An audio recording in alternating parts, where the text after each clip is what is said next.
घड़ी खेरों में सैलाब गुजर जाने के बावजूद भी अभी तक सैलाब मुतासरीन इलाकों में बहाली का काम शुरू ना हो सका, जबकि शहर के मुख्तलिफ नशेबी इलाकों में सैलाब का पानी अभी तक मौजूद है।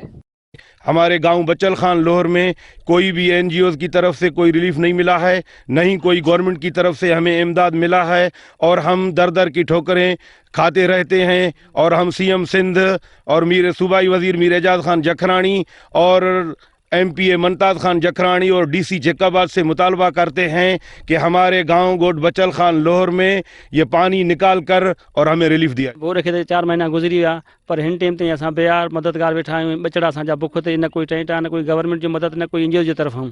असांजा सॼो राति वेही गुज़ारियो आहे, न कोई ॾींहुं खाऊं था त 2 ॾींहं बुख ते वेठा आहियूं।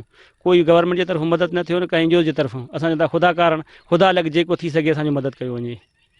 शहरियों ने वश न्यूज़ से बात करते हुए कहा कि सैलाब को 4 माह गुजरने के बावजूद भी अभी तक हमारे पास ना तो कोई एनजीओ आया है और ना तो कोई मुंतखब नुमाइंदा।